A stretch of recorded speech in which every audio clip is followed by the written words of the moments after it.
Hey everyone, welcome to the Energy Blueprint podcast. I'm your host, Ari Whitten, and today I have with me Dr. Reef Karim, who is a guest I have been very, very excited to interview for a long time. And he has, I think this wins the prize for probably the coolest title that I've ever seen for anybody in the health profession. He's a transformational scientist. I love that term, that phrase that you coined there. You're also a performing artist. You've done stand-up comedy. You have a very broad list of interests, which I want to dig into a little bit. And you're a double board certified psychiatrist. You have served as an assistant professor at UCLA. He's been a frequent guest and thought leader on Oprah, CNN, Time, Business Insider, Dr. Phil, Dr. Oz, The Today Show, Good Morning America, and many others. And he is currently offering a transformational program called Master Your Madness, which I love, and we're going to talk a bit more about that. So welcome, Dr. Reef Karim. Thank you. Thank you so much for having me. I'm happy to be here. Yeah. So let's first talk about this transformational scientist thing. Where did that come from, and what do you mean by that? Okay, so it actually came from a client. I guess you would call him a patient, because being a physician, I was in physician mode when I was talking to them. And yeah, we help each other along to define ourselves, right? Like sometimes we don't exactly know who we are. We have a certain amount of training in life. You know, we got an MBA or we got a medical degree or whatever, but we don't really know our dedication to our fellow man or fellow woman.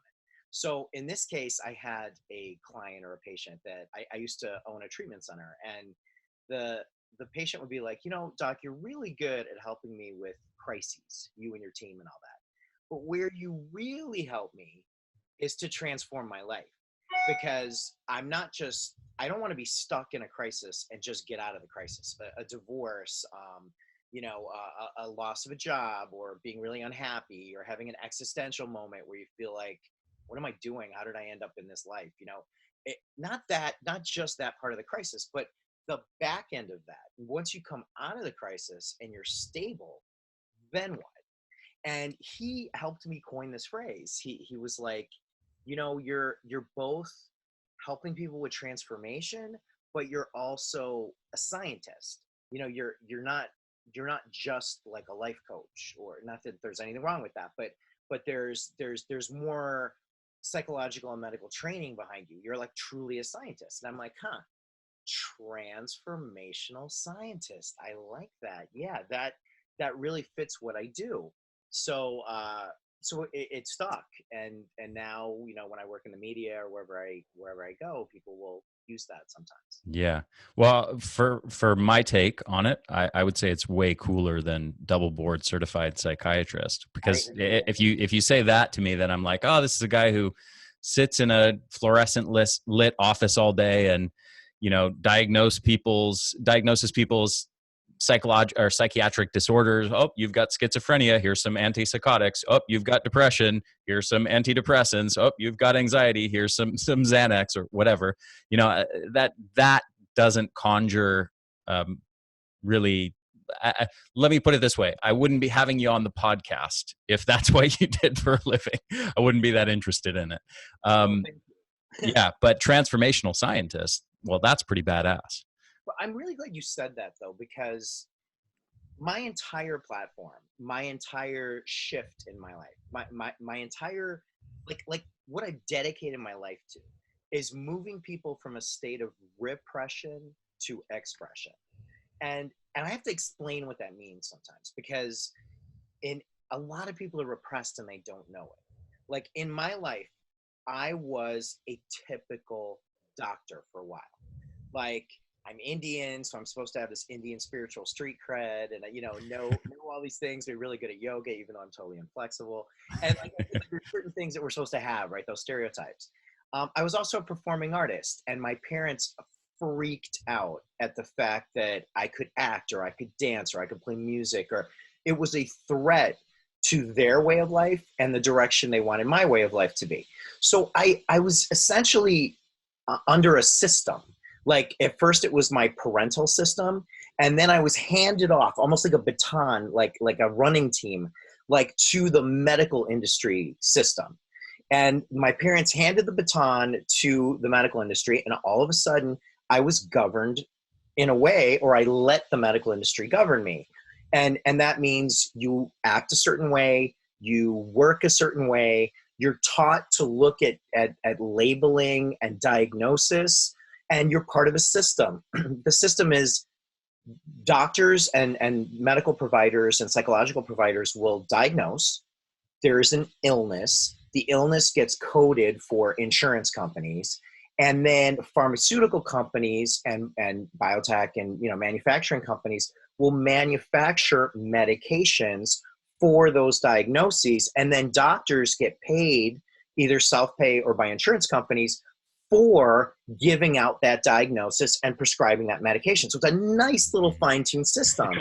But I was like, Jesus, my entire life is focused on pathology. It's not focused on human potential. Yeah. And it was driving me, and when a psychiatrist says insane, it really means insane.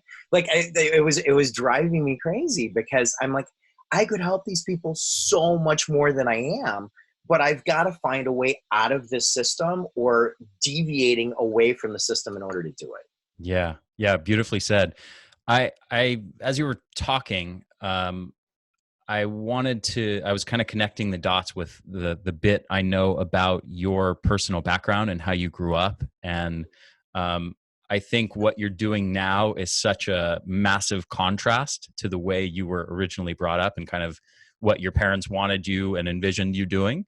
And so I would love for you to just kind of talk about how that played out, because I feel like repression can either lead to just like be operating in that endless state of repression forever and ever, or it can potentially lead to you sort of busting out and then maybe going to the opposite extreme and like doing something totally at odds with what you were, kind of the box you were originally supposed to be in. So can you talk a bit about kind of your personal background and how you were brought up and how that connects to what you're doing now? Yeah. My parents are both, medical people. My dad's a PhD doctor. He, funny enough, the irony of the whole thing is he invents a lot of medications to be given to pharma companies. So I knew the world. My mom's a nurse, and they know medicine.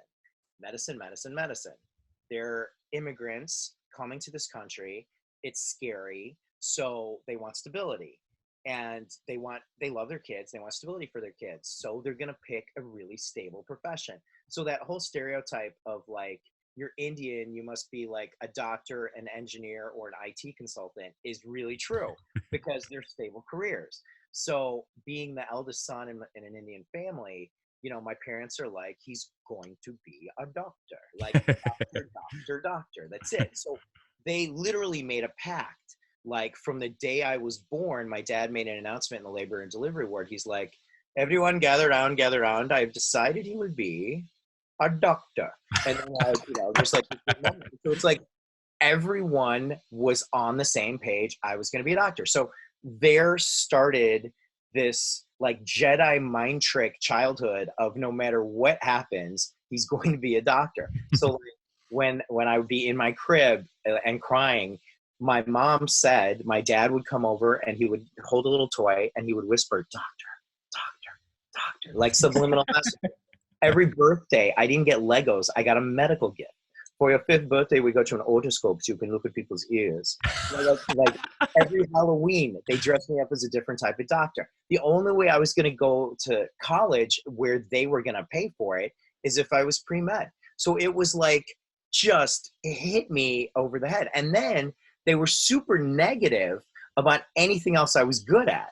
Like I would make these home, like those really big camcorders, like those huge ones. I had like a big camcorder when I was growing up. And so I would make these Saturday Night Live videos with my brother or with my friends. And they were pretty funny. And my mom was doing laundry one day and she was realizing that like I'm getting better at this whole video thing. And so she'd be like, you're not funny.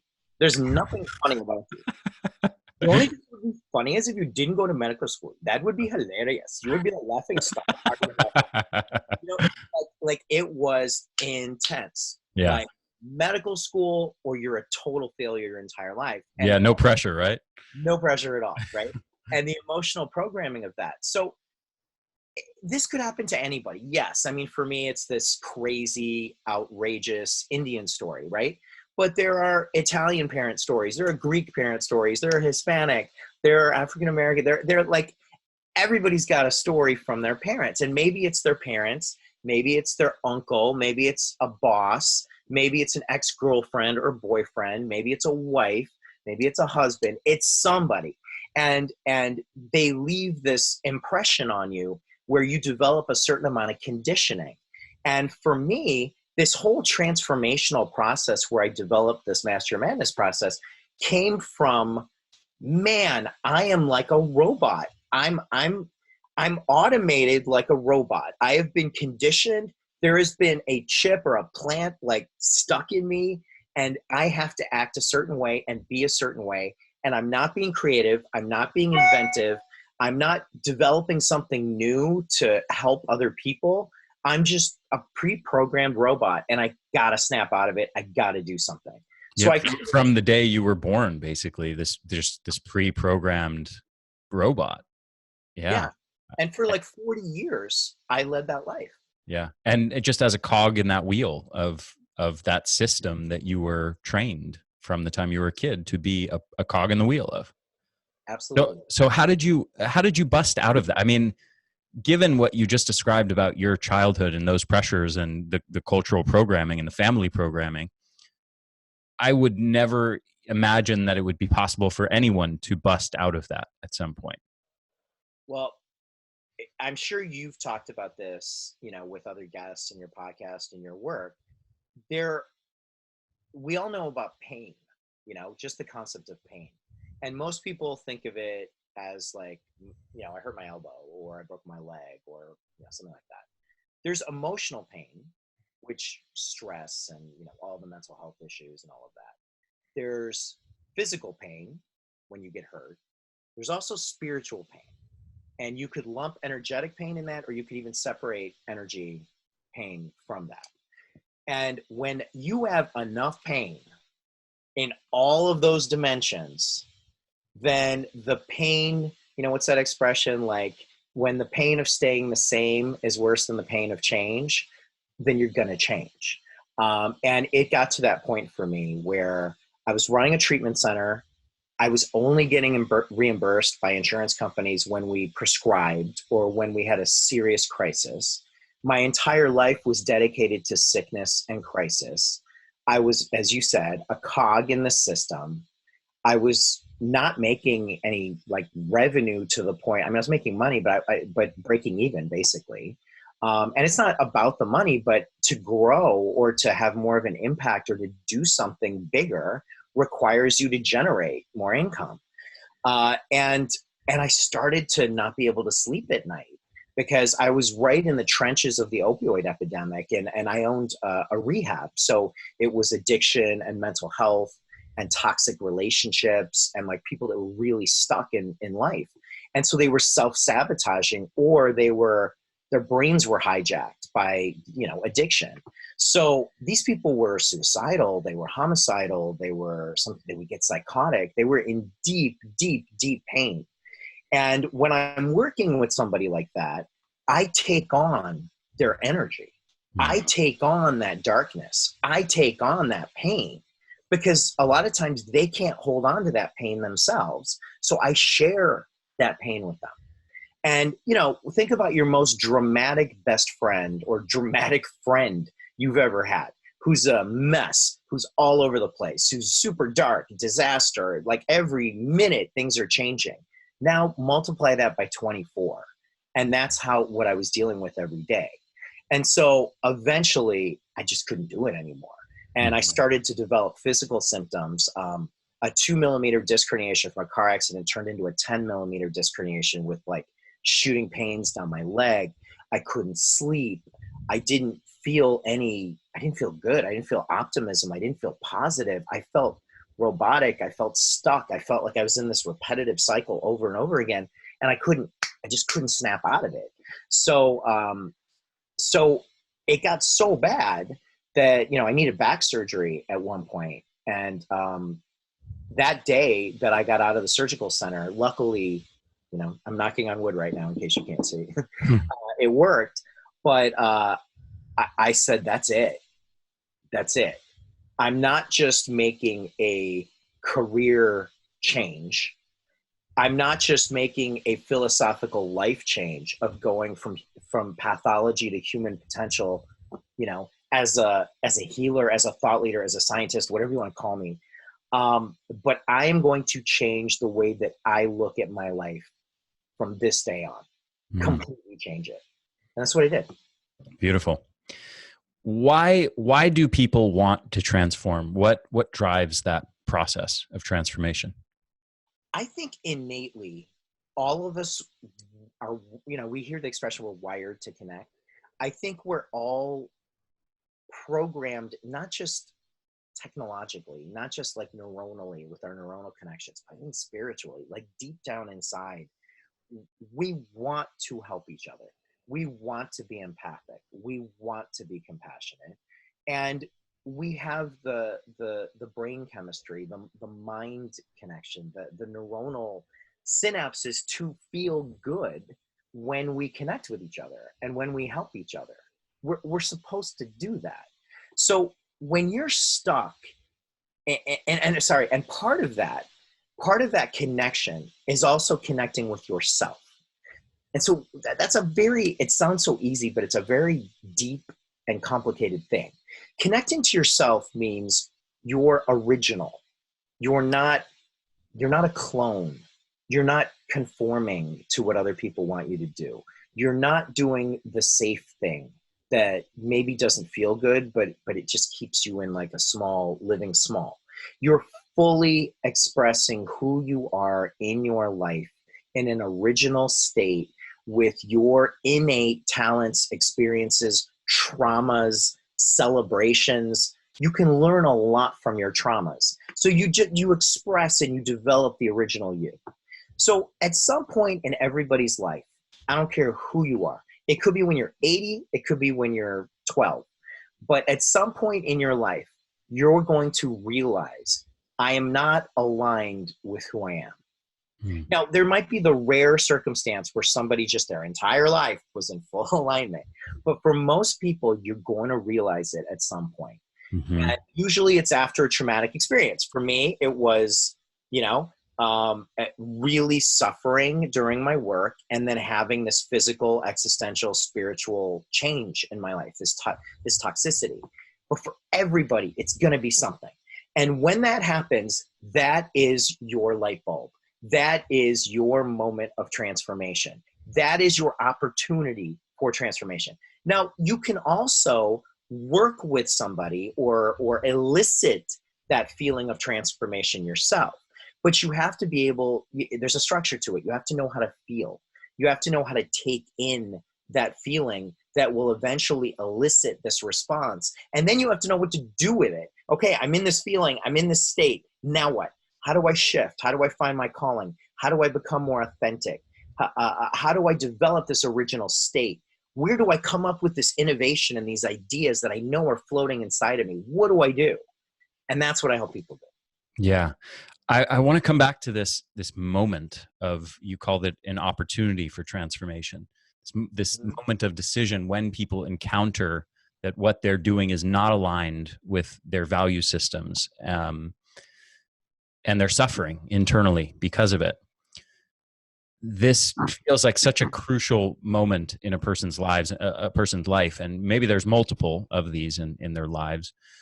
But what are the consequences of not taking that opportunity for transformation? What are the consequences of not choosing to disrupt whatever you've built, whether you've gone to school for years and worked your butt off, or whether you've built a business and a practice and a clinic like you had? What are the consequences of saying, you know what, it's too scary to not to leave everything that I've built and everything I know and pursue this unknown of this other thing that feels like what I'm being intuitively drawn to. So I'm just going to stay here and keep doing what I'm doing. How does that play out in a person's life? it, I'm in it right now.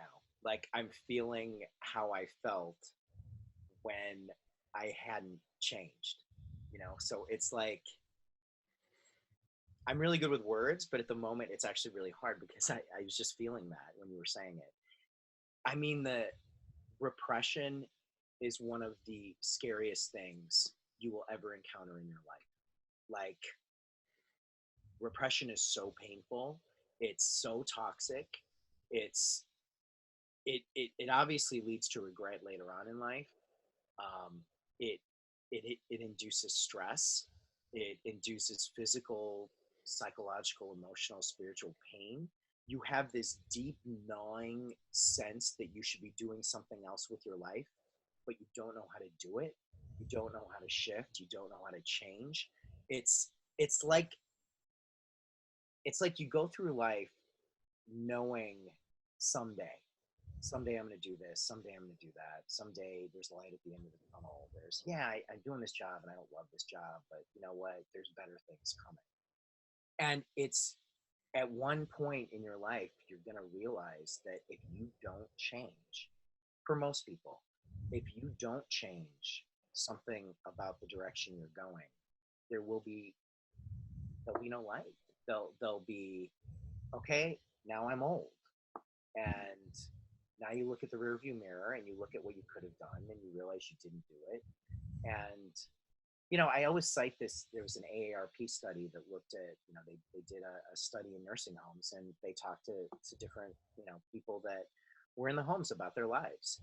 And they said, almost everybody has regrets. Nobody leads a perfect life.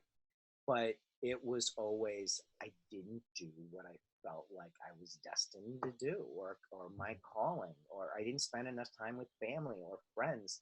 I was constantly working, and I was working in a job that didn't bring me fulfillment or satisfaction or enjoyment. I didn't feel like I was creating anything physically, and I don't ever want to feel like that. Yeah. Why are most people so incapable of coming to those realizations in the moment when they're 25 and 35 and 45? And why is it that only, when we're in our 80s or 90s that we are coming to these realizations? Wow, I wish I would have done this other thing, and I wish I would have spent more time with my family. And what do you see as the big obstacles for people coming to those realizations much earlier in their life, such that they can actually take action and put themselves on a better path? Yeah, I mean, two things to that. First off, anyone can transform and make a change. I mean, obviously, if you have a family, if you have a rent to pay, if you have a mortgage, if you have a bunch of bills, if you have debt and loans, it's hard, right? But there's always time, and there's a way to shift. Even if you have to stay at the same job, or maybe you could find a job in your space though that brings you a little more satisfaction and joy. Maybe there's a different way you can talk to your colleagues or your boss. Maybe there's a different mindset you could have, even if you're in a toxic environment or a toxic relationship. There's always something you can transform and change. So I just want to put that out there first. Mm-hmm. But secondly, before you end up in that huge amount of debt, or you end up in a situation where it's going to be a lot harder, I think people don't realize how easy it is to live in a comfortable state. And like if you're going out and you're partying like all the time, and you're going to clubs, or you're going to restaurants all the time, or you're enjoying life, you're seeking pleasure, and you're enjoying life, it's fine. But how long are you going to keep doing that? At some point, you may have a desire, or there's like just a little thing that's lurking just somewhere inside of you that's saying, God, I wish I could invent something, or create something, or write something, or play an instrument, or be fulfilled in doing something else. Or in my field, I'd love to be able to think out of the box and not just do the same thing over and over again. There's something in there. There's something calling it out. And it's a matter of, are you tuned in to listen to it? You know, like when somebody has that moment of change, um, that wake up call, they need to make a decision to act on it. And it's like, you know, it's like at your house, the doorbell rings or your phone goes off. And are you going to answer it, or are you comfortable enough in your life and you're willing to say, you know what, if I get older and I don't accomplish what I really wanted to do or what I thought I should be doing, that's okay. If you make that decision, then fine, live with the decision and live a great life. But if you've got something gnawing inside of you that you know you should be doing something else, then I would encourage everybody to listen to it. Mm-hmm. Yeah, I want to say on a personal note, and when we talked in person a few weeks ago at the Mindshare Health Summit, I mentioned some of this to you. But for me, I had that moment. I spent several years working my butt off, doing pre-med, getting amazing grades in college so I could get accepted into medical school. My original plan, I had already been, I never really wanted to be a conventional medical doctor. My plan was, because I had already been studying natural health and nutrition and exercise and lifestyle medicine for a decade at that point, I really wanted to get an MD and then be a force for change, be a force for shifting the paradigm towards one that incorporated more nutrition and lifestyle therapies. And I unfortunately discovered from basically the first week of medical school that my attitudes weren't really welcome there, and that I was looked at by my classmates and by my teachers as a crazy person. And I couldn't stand the paradigm, and I couldn't stand the fact that there wasn't a single nutrition class taught in the entire medical school curriculum, when 80+% of the entire medical burden is diseases that are directly attributable to nutrition and lifestyle. And I every week I was on a phone conversation with my brother. I hate it here. I think I made a mistake. I think I need to get out of here. And it was like, it's only 4 more years. You got this. It's only 3.5 more years. You got this. It's only 3 more years. You know, and I did basically 2 years. I went through the entire medical school coursework for the most part. I almost at 2 years. And when I started getting in the hospital, and I was in the internal medicine ward dealing with people with diabetes or cardiovascular disease, and seeing people who are on 10 or 12 or 15 or 18 different pharmaceuticals being taught nothing about nutrition and lifestyle, it drove me insane. I was literally, I thought this was the height of absurdity, that this was going on, that you have people with diseases of lifestyle being taught nothing about nutrition and lifestyle on just a dozen or more prescription medications. And like, I wanted desperately to teach them something about nutrition and lifestyle, and I was just silenced. I needed to shut up, for I was going to get kicked out of the program, or, you know, and I knew that I couldn't handle another. It wasn't just 2 more years to get the MD. It was then I was going to have to be in a residency for 4 or 5 years in the hospital environments doing that same thing, tolerating that, having to silence myself, because if I said anything and taught that person anything about nutrition or lifestyle, that's deviating from standard hospital protocols, and then I can be kicked out of my residency at any time. Yeah. And so it gnawed on me. My health deteriorated. I was severely depressed, suicidal, lost like 30 pounds. My hair's falling out, terrible insomnia. And I mean, I was just absolutely suffering. My soul was suffering in that environment. And I made what was the hardest decision for me at that time, which was to leave and go start teaching people about health in the way that I wanted to teach, and not keep pursuing this path that was destroying my soul and sucking the life out of me. It was a very, very hard decision at that time, but I'm so glad that I made it, because now I'm filled with life and joy and helping so many more people, and not having to suffer that soul sucking fate that I would have had to go through for the last 8 years since then. Yeah, it took me a long time to realize that traditional medicine, don't get me wrong, I'm a physician. Traditional medicine is great for what it is. But what it is crisis. What it is we're going to put a diagnosis on you, and you're now going to enter a system by which, you know, we have a certain cookbook way of doing things. and we're not going to deviate from this system once you are in this system. But do I think it's good for lifestyle measures? No way. Like, do I think it's good for human potential and optimism and growth and moving beyond crisis to stabilization? No way. Like, it's good for what it is. And I realized that, look, I would never want to trade in my medical knowledge base. I think and you did a couple years. I mean, what's frustrating is the way that knowledge is applied. But the knowledge itself is pretty cool. I mean, is it all encompassing? No, but it's a good start. And then you kind of grow from there. And, I want to learn more about nutritional medicine. Oh, I want to learn more about spiritual medicine. Oh, I want to, it's a great starting point. And then you build off of that with a whole bunch of other disciplines. Yeah, absolutely. So I want to talk about Master Your Madness. Okay. That is your program. I feel like that ties into all of this discussion that we've been having so far and this kind of opportunity for transformation. First of all, that's a pretty wild title. Normally, madness is something that people have a very negative feeling attached to, but here you mean it, I feel, more in the creativity aspect. So tell me how that ties into this opportunity for transformation and the transformation process. So I have made it my mission to redefine madness and to let people know that we have a certain energy state in all of us.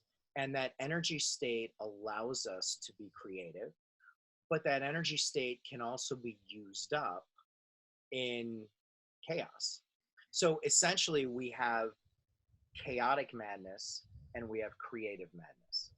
Now, if you look at some of the data that's out there, University of Manchester, King's College, and Harvard just did a study that they published recently that looked at distraction and divided attention and the concept of digital distraction and the concept of, it was one thing that blew my mind that was like, if you image somebody and you look at the part of the brain that's associated with rejection. So say guy talks to a girl that he really likes and asks her out and she says no. And he's humiliated and feels rejection and feels loss and feels the loss of the fantasy and the whole deal. There's an area of our brain, the medial prefrontal cortical region, that lights up. If you are online and you put something up on Facebook or Instagram or YouTube or whatever else, and you get a rejection, which could be like a negative comment, it could be like no likes, it could be, whatever the measurements are for that specific social media platform that you're on. If you get a rejection, it will light up the same area of the brain, the medial prefrontal cortical region. So in essence, we can live our lives from a negative standpoint online. So isolationism, loneliness, rejection, distraction, divided attention, all of that stuff, I've done a whole bunch of news segments about stress, increased cortisol related bodily responses to being on social media too long, to being on Facebook too long, to being on Instagram, to having an unhealthy relationship with social media.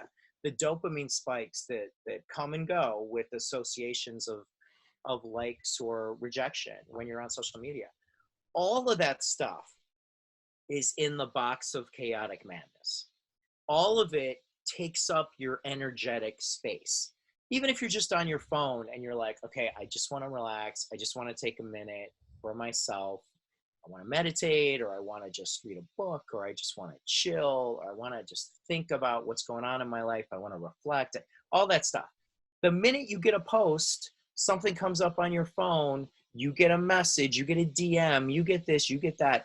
It pulls you out of that state.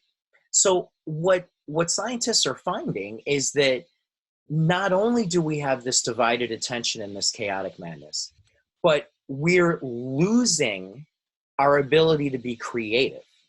We're losing our ability to enter flow state.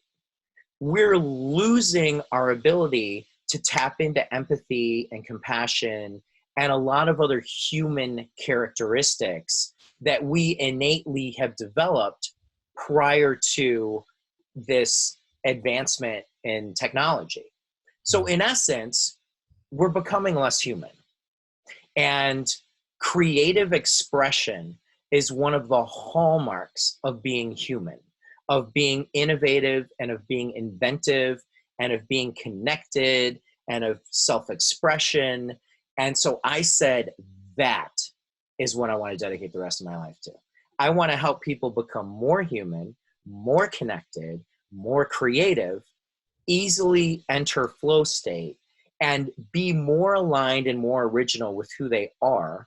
And I'm going to develop a program that taps into psychology, philosophy, creativity, spirituality, and neuroscience of expression.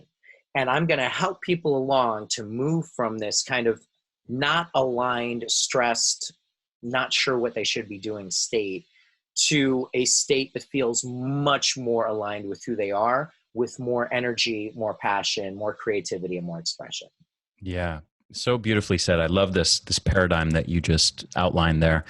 I noticed for myself sometimes when I have a lot of work to do, but it's like I have to answer a million emails, and I have to get back to people on scheduling for this, and I have to manage employees doing this or that, and oversee this kind of work, and you know, I have all these kinds of administrative tasks and things like that, and it takes up most of my day to do that. Versus if I have a period of time where I can engage in writing or teaching and answering questions and engaging with people, or creating a video or a webinar or something like that. At the end of the day, on a day where I did not create something, I feel almost like a sense of emptiness. I feel like I didn't get anything done that day, and I don't feel like happy and fulfilled. It's even if I spent many, many hours like objectively accomplishing this, this, and this, it's a totally different feeling than a day where I spent 5 hours writing and digging into the research and putting the pieces together and explaining and teaching something. It's on those days I'm like, yes, this is what it means to live a good life and feel good. So I just, that's what came to me as you were talking, is like, this just makes sense. We need to be creative to feel happy and fulfilled in life. Yeah, and also it gives you a different lens on the world. The way that we create, our confidence behind our creativity. And think about what creativity is. Creativity is not just like some little like space in your body or in your brain that was always there from birth. Creativity flows with your traumas, with your celebrations, with your skills, with your it's the culmination of a life lived, whether that life is 12 years old or 80 years old. It's all of it ties into your creativity, because your experiences and what you've experienced in your life are very different than my experiences. And my ethnicity, your background, your everybody, you know, it's who we are. Our creativity is who we are. So when I tell people, when I coach, you know, when I coach with clients, or I work with people, or I do talks, I always say there should be essentially three separate parts of your day, whether they're 30 minutes or they're an hour or they're 15 minutes or 2 hours, whatever you've dedicated to it. You need to have physical activity, you need to have spiritual activity, and you need to have creative activity. So that means if you go to the gym for an hour, great. You have just done your physical activity. Or you take a run, or you stretch, or you do yoga, or you do Pilates, whatever it is, great. What's your spiritual activity? Are you meditating? Are you practicing gratitude at night? Are you doing breathing exercises? Are you out in nature? You know, like I always think it's very important to have spiritual activity, and I think, you know, quite a few people do that. I think more need to do it. But then there's creative activity. What are you doing to massage that creative muscle in your body, in your brain? Are you painting? Are you drawing? Are you writing? Are you composing music? Are you playing music? Are you dancing? Are you doing, I studied improv for 6 years. I had acted in some Bollywood movies. I acted in Hollywood movies out here. I danced most of my life. I've played music for a long time. I was fortunate that even though my parents were so anti everything creative, I did it anyway, but I did it on the DL. I did it secretly. In fact, it was so crazy. At one time I was doing stand-up under an alias name because I didn't want my parents or people at work to find out. So I had a fake name. I literally had a stage name for my stand-up, but not because I was cool, but because I didn't want to be outed. So anytime you dive into some type of creative expression, and I'm not saying you need to be in a ballet company or you need to play in a band. No, just your version of doing something creative in your life for a half hour, for 20 minutes, for an hour will pay off in spades, because you will start looking at your work differently. You'll start looking at your family differently. You'll start connecting with people differently. You'll gain more confidence. You'll be quicker. You'll be faster. You'll develop cognitive flexibility, which is a huge thing for me, is, how quick your neurons connect to each other. And are there collateral ways that your brain will fire outside of just cognitively, like reading a book or memorizing something? And it's an incredibly important thing. I can't emphasize how important it is enough. Mm-hmm. Now, you've mentioned social media, and I'm just curious if you could talk directly about the biggest saboteurs of people's creativity. Social media, of course, being, it sounds like, a major one, maybe the biggest one right now. Well, I always, when people come to me to give talks or to just talk in person, one-on-one about their social media history, I say, okay, tell me about your relationship with social media. And they're like, what are you talking about? And I'm like, no, tell me about your experience with social media, but also what's your relationship like with social media? And I usually have to explain it. And so I'm like, okay, how often do you see social media? What mood are you in when you go to social media? What mood are you in during social media? What mood and stress levels are you in when you leave social media? What brings you back to social media? It's like a relationship. So we literally write down, I used to do relationship therapy, and we would write down, not like a pros cons list, but like like a trigger list. Like what triggers somebody into conflict? How do people get out of conflict? We do the same thing with social media. And you find, if you look at your digital use history or your digital habits, it's very predictive of a lack of creativity or a lack of fulfillment or a lack of sociability or a lack of human connectedness, based on your relationship.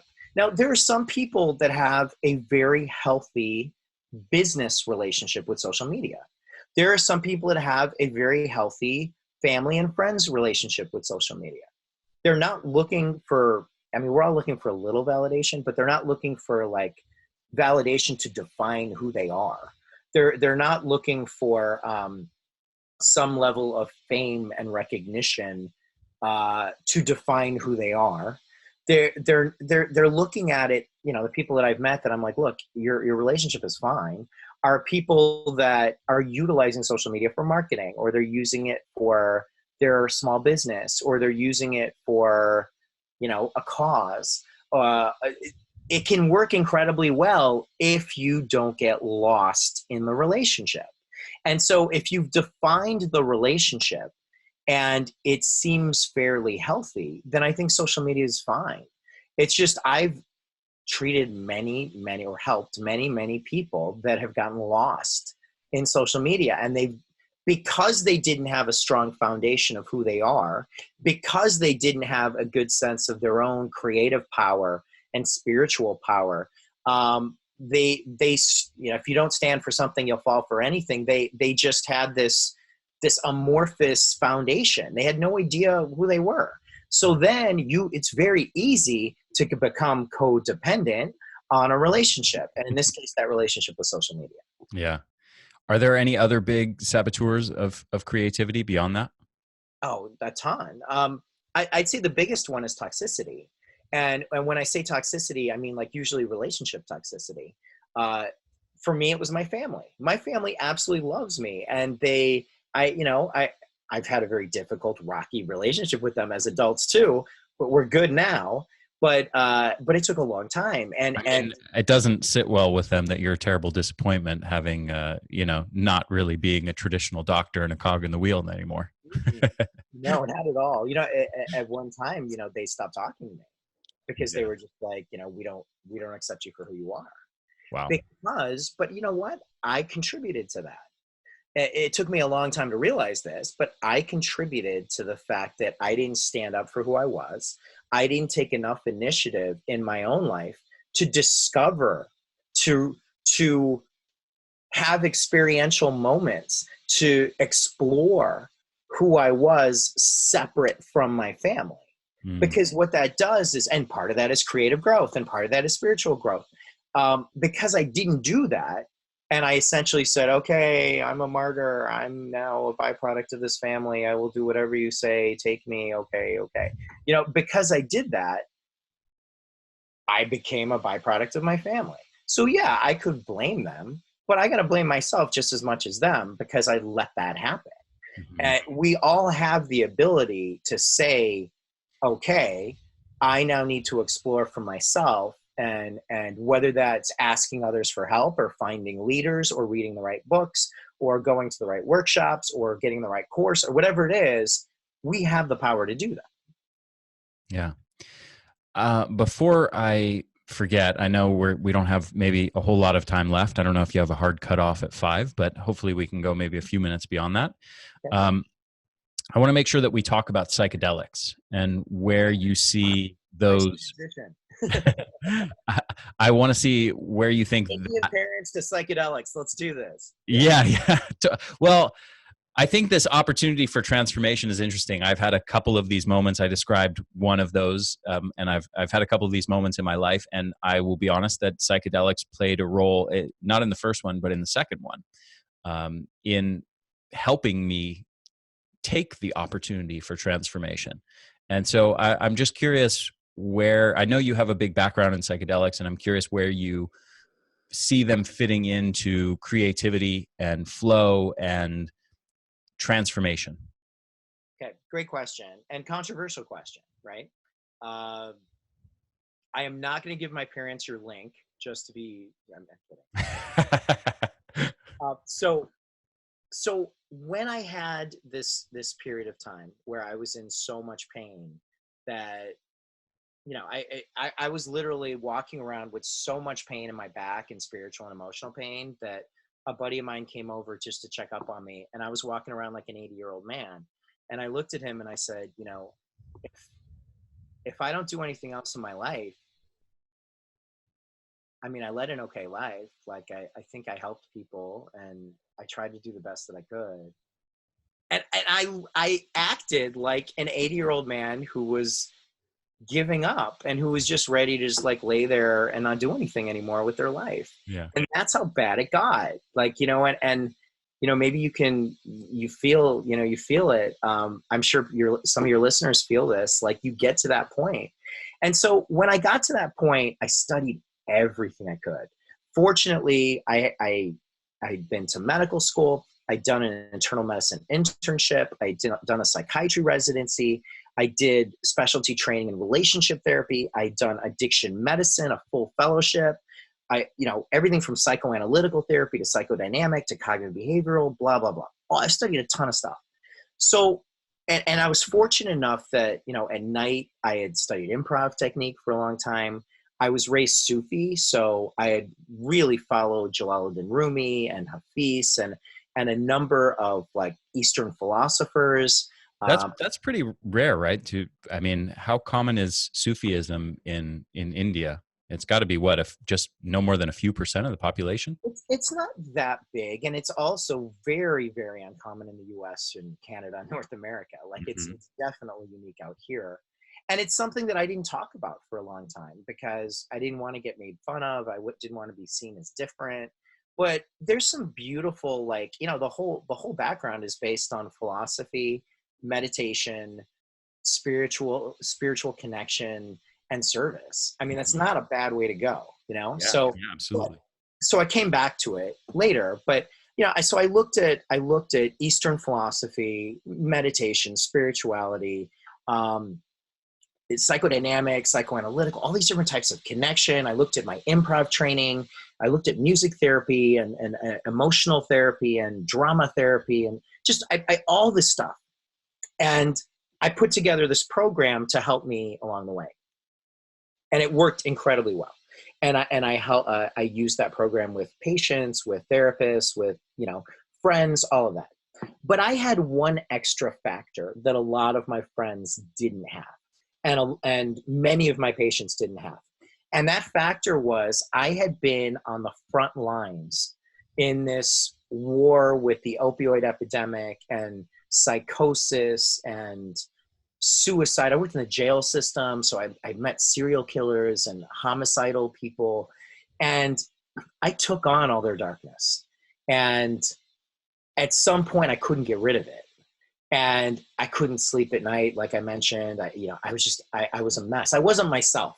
I had a girlfriend break up with me. She's like, I don't know what happened to you, but like a year ago you were cool and now you're not. And it's like I was numb. I just was numb to the world.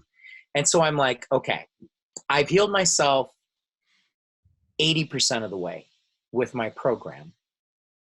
The only thing is, like I felt fulfilled. I felt like I was on the right track. I felt like I had my purpose. I felt like I was aligned. I knew what I wanted to do. But there was something stopping my connection. I was numb to feeling states. And that was the last piece that I was having a hard time with. So, Gabor Mate is a friend of mine, and he emailed me and said, hey, there's a program where healers are working on being healed themselves in Peru, utilizing a type of transformational therapy that works with the Shipibo healers, and it's spiritual in nature. There is an ayahuasca component, a breathing component, a meditational component, a nature component. You're in the Amazon jungle, blah, blah, blah.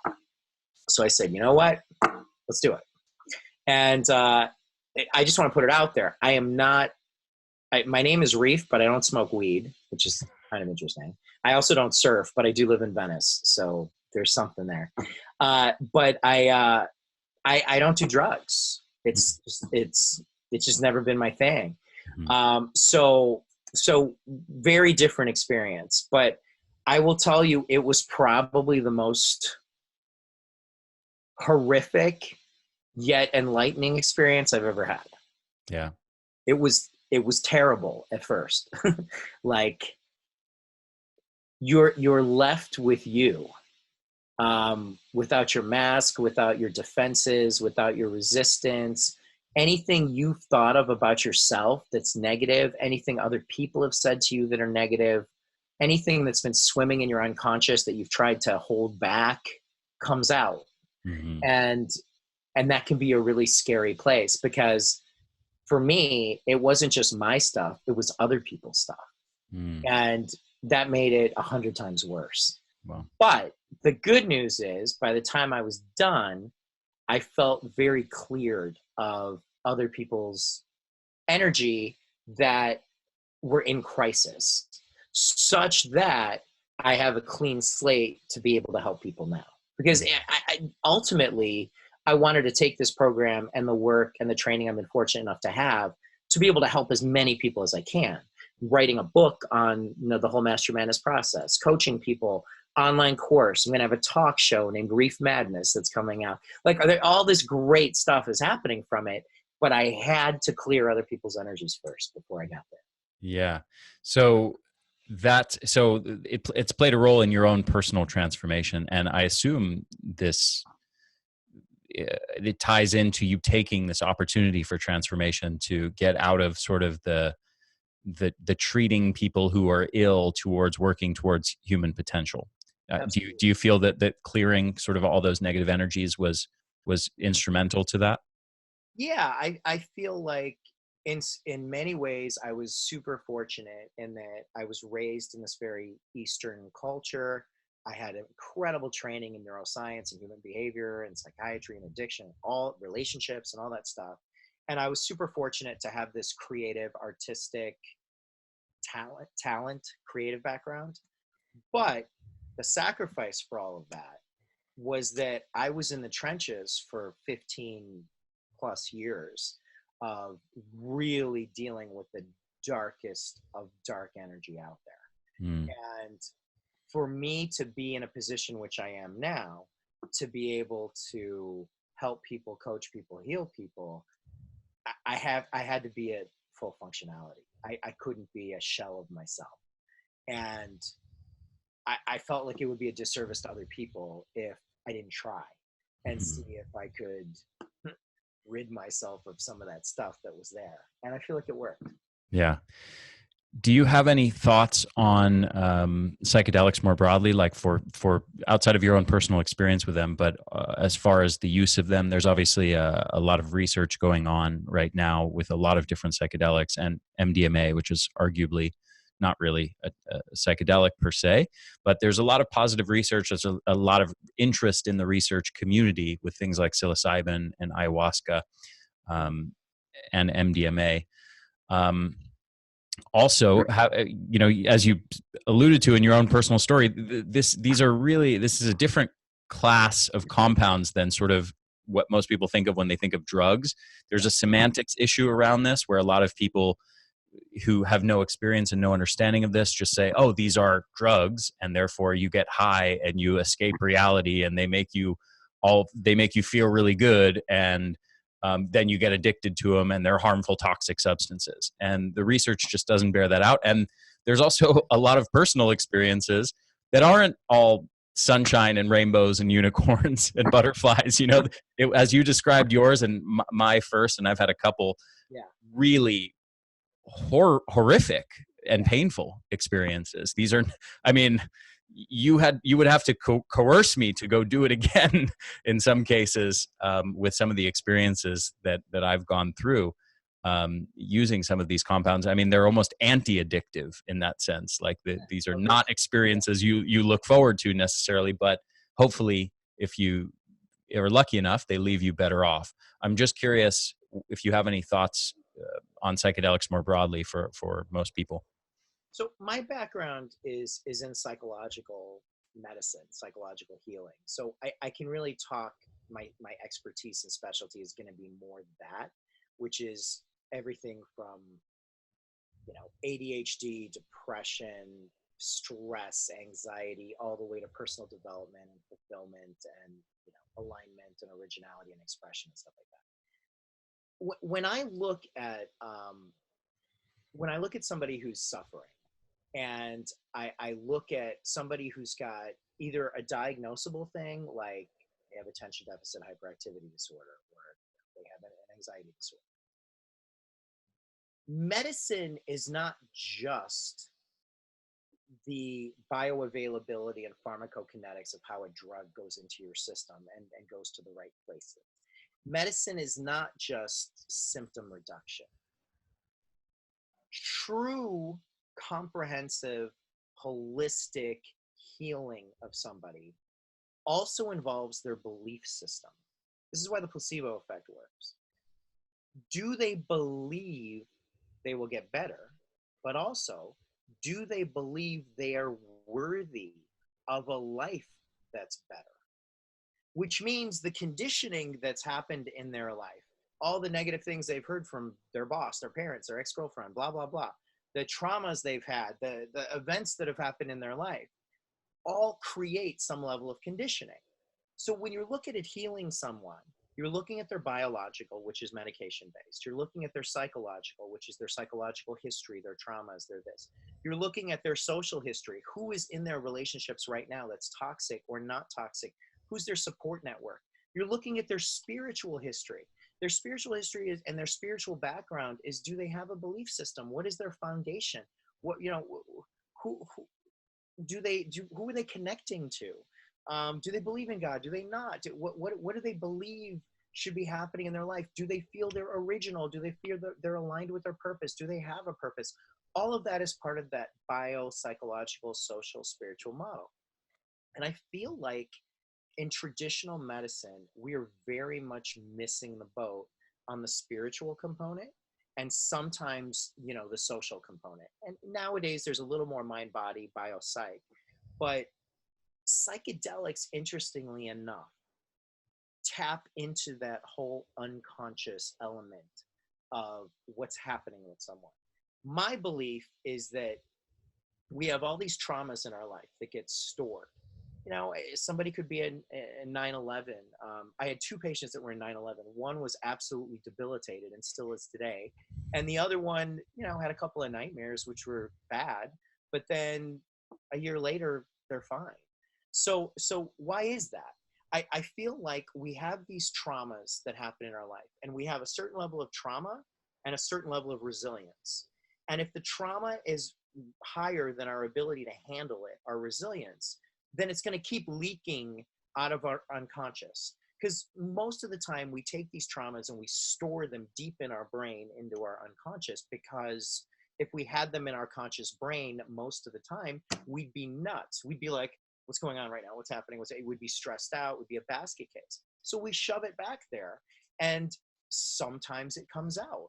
And, I've worked with war veterans. They hear a shock from a car. They hear a loud noise and they're hypervigilant and they're stunned a bit. That's a trigger that's coming. That's that unconscious leaking back into their conscious brain. My take on psychedelic therapy is essentially you're momentarily dissolving the wall of that, whether it's your prefrontal cortical area, whether it's whatever it is that's housing that distinction. Some of that unconscious trauma, or most of that unconscious trauma, or all of that unconscious trauma is coming out into your cognitive, into your frontal lobes, into an area that can be worked with. And then the healers are then working with you to try to extract that from your system or diminish the emotional and spiritual content of that from you, your person, not just your brain, your person. And when I talked to the Shipibo Indians, they said, we are diminishing the negative and the dark energy that is housed inside of people. So to me, what psychedelics do is they add that spiritual healing component to people that you may not get with traditional medical therapy. Mm-hmm. But I have to put the disclaimer in there that not everybody should do this. Yeah. Depending on your psychological history, your medical history, what your, if you have any ailments or disorders, where you stand on some of this stuff, your energetic history, like you need to do a lot of research and you need to go to the right place. And it has to be done absolutely, with all caution in mind when you do this. You should not just frivolously do it. Yeah, great advice. To wrap up, I want to just come back to creativity and flow and master your madness. I would love if, just to kind of conclude everything that we've talked about here, you could give maybe your top 2 or 3 things that you want to leave people with as far as creativity and flow. And then I would love to have you talk a bit about your Master Your Madness program and then and how people can reach you if they want to do that. Absolutely. I'd start by saying every single one of us, inside every one of us, is creative power, is creative prowess. A lot of people don't even know it. Some know it, they just don't know how to harness it, and other people don't even know they have it. But what that creative power does is it allows you to see the world slightly differently. It allows you to solve problems differently. It allows you to resolve conflict differently. It allows you to think out of the box in regards to your life and how to connect with other people. I've seen people tap into their creative power and creative prowess and change their relationships, change their work life, change the way that they innovate in their own life, come up with really creative ideas, just completely change everything about them. Be confident, feel more alive, feel more energy. it's amazing. It's an amazing thing. And it's very, it's hard to harness. So I developed this Master Your Madness program so that people could spiritually clear, decondition some of the stuff that they come in with, like I just mentioned, all the stuff that I did, work on their creative growth, their creative prowess, to build their originality. And with their originality, you can find your calling and your sense of purpose, and then lead to a life of expression and moving from a state of repression to a state of expression. So what I'd love to leave people with is that flow, that state of being in the zone, is absolutely possible. And you have creativity swimming inside of you. And whether it's me or it's somebody else, let an expert, let somebody who's been there, done that, help you to develop it. Because I think if more people in the world were creative and tapped into their own inner energy, it'd be a much better world than it is now. Yeah, I agree with you. Beautiful. Reef, I've enjoyed this so much. You're amazing. This is so good. I've really, really enjoyed this conversation. It's one of my favorite podcasts of all time. Where can people reach you if they want to do the Master Your Madness work with you? So the Master Your Madness work is coming in stages. Stage 1 right now is one-on-one coaching, where I do once a week coaching, and there's lots of exercises, and we work together on a whole bunch of stuff. And it's usually 3 to 4 months total. And they can reach me directly by my email, because the one-on-one coaching, I really want to get to know people better. And so if they just type in kind of one-on-one coaching, my assistant will, give me all the info, and then I'll set up a call. In the subject line of the email. In the subject line, put one-on-one coaching. Okay. My assistant will get it to me, and we'll set up a call with you and all of that kind of stuff. Because I want to make sure it's for the right people. I feel like you need to be at a certain place to be able to do it. Then starting next month in October, I'm going to be doing monthly virtual, intensive work. So it's going to be a 1-day intensive where I block out a whole day and I work with people on a mini Master Your Madness program for an entire day. It's super intense. We don't play games, we do it. So I'm going to start that the following month. And then either in November or December, we'll have the Master Your Madness online course that's going to come out. So if my website is reefkarim.com, ReefKarim, not Kareem Abdul-Jabbar, Karim, Karim.com. And if you go there, the website's just being kind of changed and put together, where you'll start seeing all the Master Your Madness stuff there. And send me an email, reef@reefkarim.com. And if you have any questions, you want to know more about the program, anything you and I talked about that anybody wants to talk a little more about, I'm happy to do that. I've really kind of dedicated my life to helping people do or get to the place that I did with hopefully a lot more speed, because it took me a while. Yeah. Beautiful. So again, if you want to reach out to him, reef@reefkarim.com. Reef, this has been such a pleasure.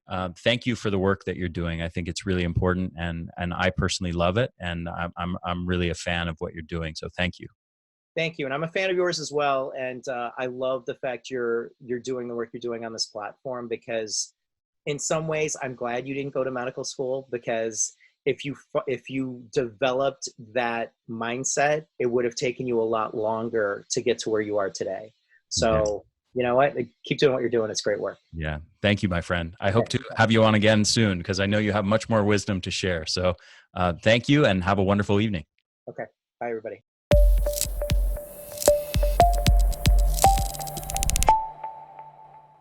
Hey there, this is Ari again. One more quick thing before you go. Just make sure to subscribe to our YouTube channel, The Energy Blueprint, and also make sure to subscribe to this podcast on your favorite podcast platform, whether that's iTunes or Stitcher or anything else. I hope you guys enjoyed this interview, and I will see you again next week.